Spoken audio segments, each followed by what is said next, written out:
Ladies and gentlemen, Johann. Good morning, everyone. So DAOS stands for Distributed Application Object Storage, and it's actually misnamed because we don't expect application to run directly on top of DAOS. It's actually a building block of the exascale storage stack that we are building. So we work on DAOS as part of the Fast Forward research project. So I want to emphasize that this is a research project, and at this point, DAOS implementation is a prototype. So don't be afraid by all the changes we are going to present. So Liang will start by presenting the DAOS API, which include the container, the shard, and object API. And then I will present the Epoch API as well as all the Lustre changes. Liang.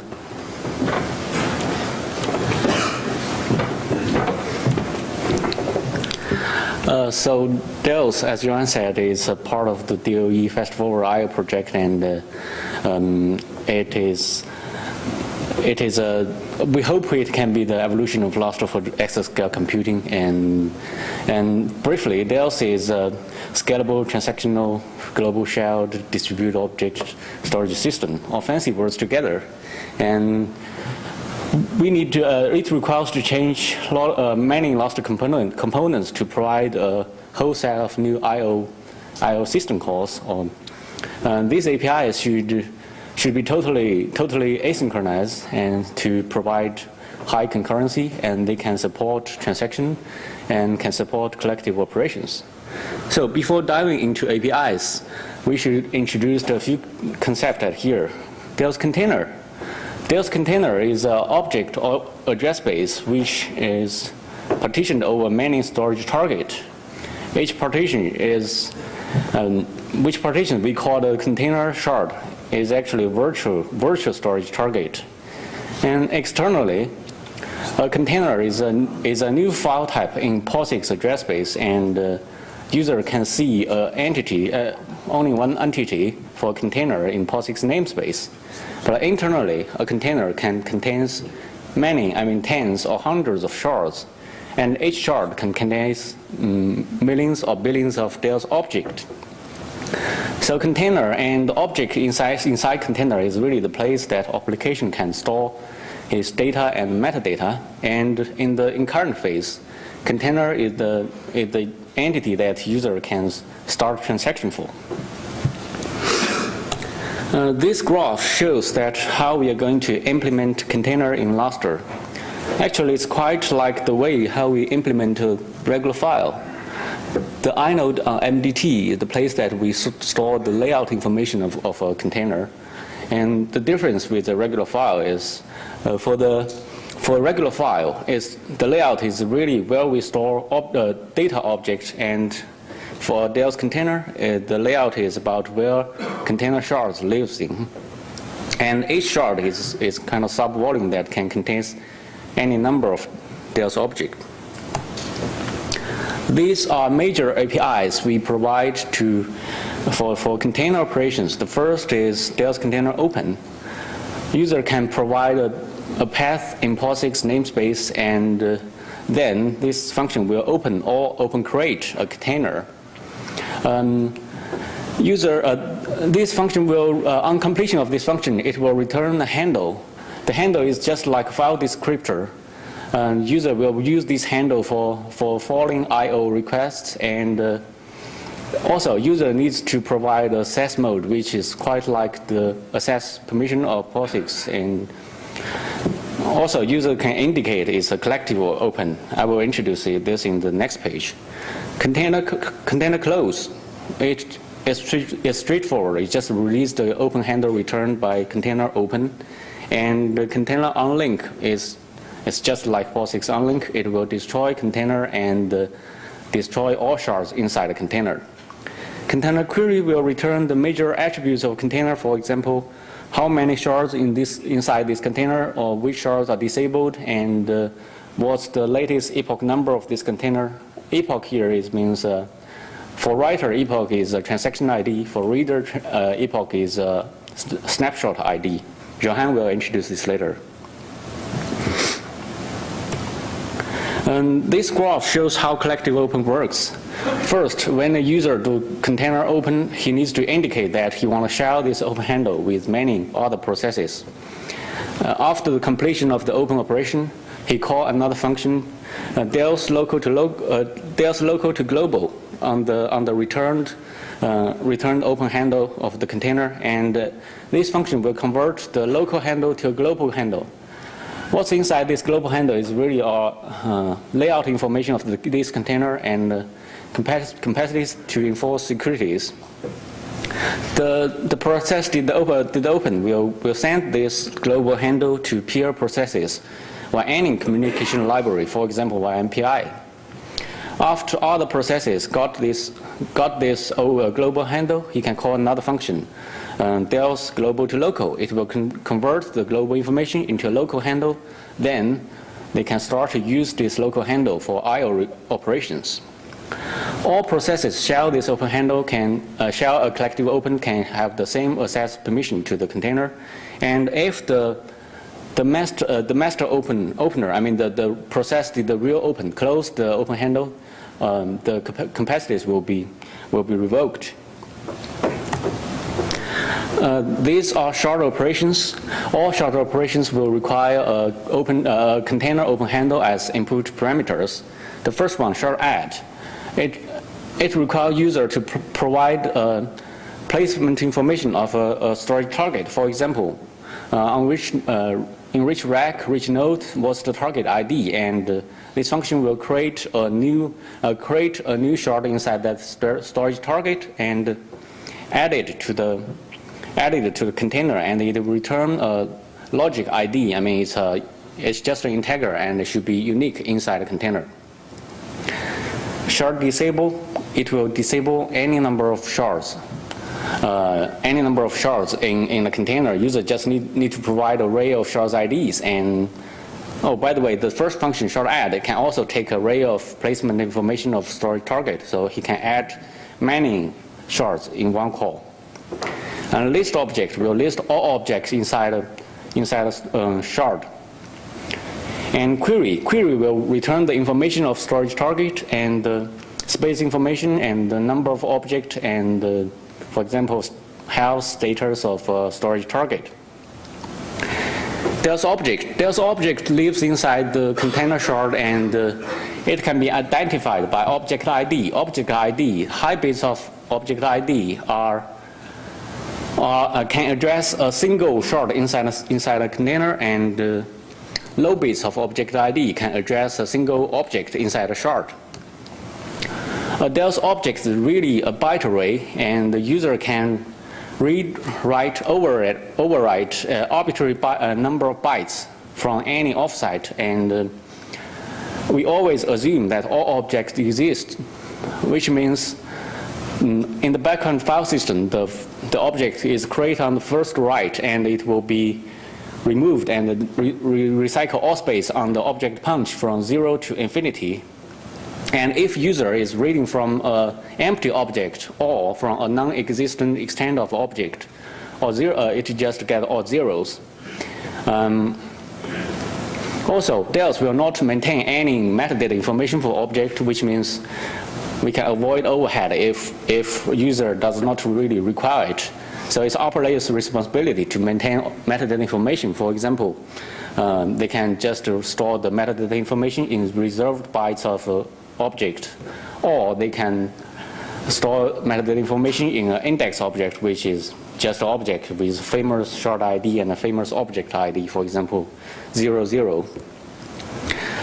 Before user can use an object for I/O operations, they need to open the object. And the first thing they need to provide is a container handle, then the object ID, so they can identify which object.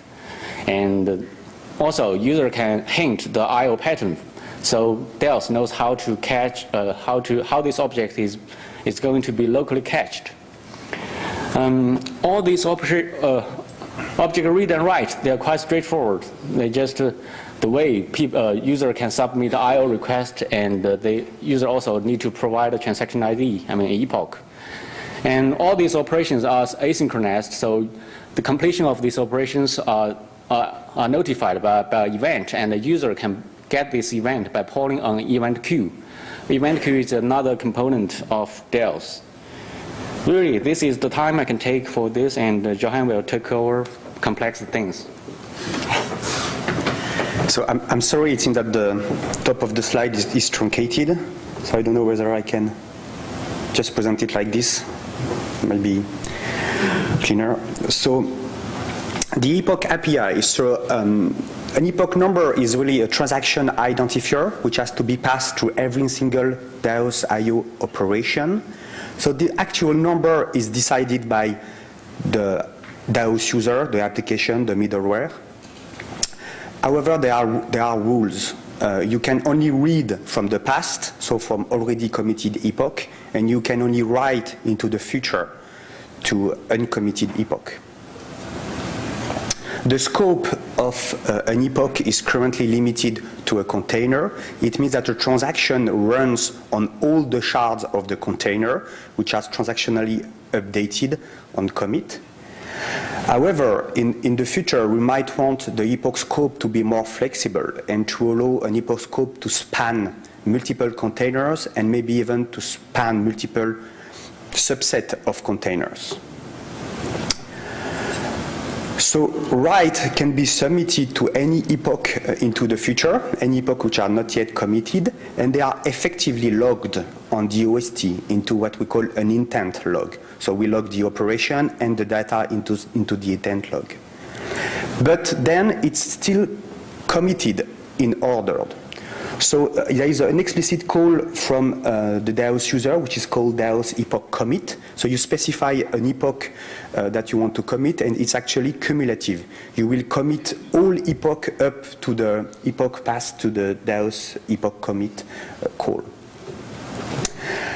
There is the notion of highest committed epoch, as Liang already mentioned. The epoch scope not only comes from the write capability, you can also read from already committed epoch, so it comes from a read cursor, which can effectively be moved to the highest committed epoch through a special call DAOS epoch slip. The MDS tracks all reference from epoch scope opener, and once a reference of the old epoch drops to 0, then it releases the whole snapshot. So here is the traditional flow of a DAOS operation. So the epoch scope is opened by the client. We have a new feature in Fast Forward called server collectives. So it allows us to send messages to a set of nodes in a very efficient manner through a spanning tree. So the MDS at this point will propagate the capability associated with the epoch scope to all the shards and also fetch the HCE. Then the client can submit IO, wait for completion, and then commit the epoch. It means that it is done with this epoch number, and it wants it to become persistent on the backend storage. On epoch commit, the MDS, which tracks all openers, when it gets commit for every epoch scope opener, it notifies the MDS and propagates the commit message to all the OSTs, all the shards, which will create a snapshot on disk. Then the client can close the epoch, and it's done. So all our shard and container represented in Lustre. So a container is actually a regular file on the MDT. It has an MDT feed and also a special layout. This layout is quite different from the LOVEA because there is no striping. It's just a list of shards. So each shard is assigned a unique sequence in the Lustre feed sense. So the layout is actually a list of sequence plus a status to know whether or not the shard was disabled. This layout is replicated on all the shards, so there is a copy on all the shards of the container, and the shard also maintain a private object index, OI, which point at all the local objects maintained by this shard. So how is a shard represented on disk? So initially we considered Btrfs, but we finally decided to go with ZFS, mostly because it's more mature and also because we also have a ZFS OSD. So a shard is represented on disk through multiple data set and intent logs. So we have, as I said, one intent log per epoch to be committed, and then a staging data set where the next commit is prepared. So we take the intent log and we flatten it into the staging data set. So we actually parse the intent log and re-execute all operation on the staging data set. Data is moved efficiently through a block remapping scheme. And then there is also a set of snapshots for readers, which are written by readers, and once the reader who drops the reference, we release the snapshot. All this framework will be built through extension to the OSD API and with a shared aware OFD. So DAOS also comes with a lot of changes on the client side. So the DAOS IO Pass is actually more straightforward than the CLIO POSIX client, because there is no locking and no striping, so we don't need the CLIO complexity, and we will just build a new module called DCL, DAOS client, which sits directly on top of OSC and export OSC object through the DAOS library. We also have to make several changes to the metadata layers, LMV, MDC, in order to handle the container and Epoch protocol. The DAOS API is totally event-based, asynchronous, so it means that all operations are non-blocking. So you go into the kernel, we queue RPC to portal RPCD, and we return straight away. Then on completion, portal RPCD will call a callback through the stacks, which will update the event at the top of the stack. And the application then can poll the event queue and get completion of event. We are not going to use POSIX IO because we look at it and it's not generic enough, unfortunately. So we will come up with our own event and event queue implementation. That's all. Thank you.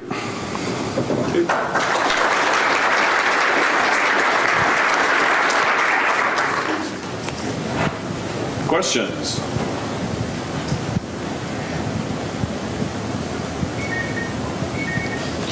All right.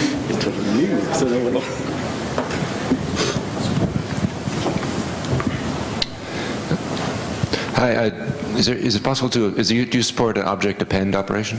Or is it just read and write? As far as the object is concerned, is only truncate, read, write. Okay.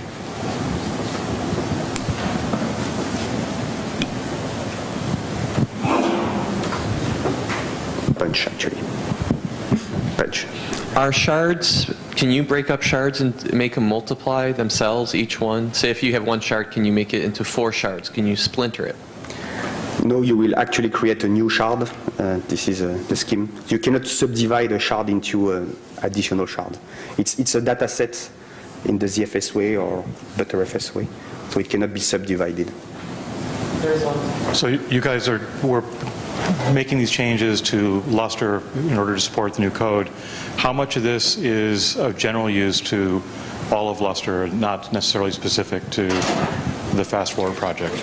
So there are some parts like the server collectives and the health network that can be built on top of it, which can be used by the Lustre POSIX client, definitely. But then there are also some container representation and so on, which are very specific to DAOS. So I think the server collectives and the spanning tree to have scalable communication is a good example of a feature that might benefit from the today's Lustre. Johann, can you talk a bit about how perhaps when somebody creates a shard, they can tune it for different types of workloads, you know, streaming versus IOPS, and maybe a bit about how that's implemented?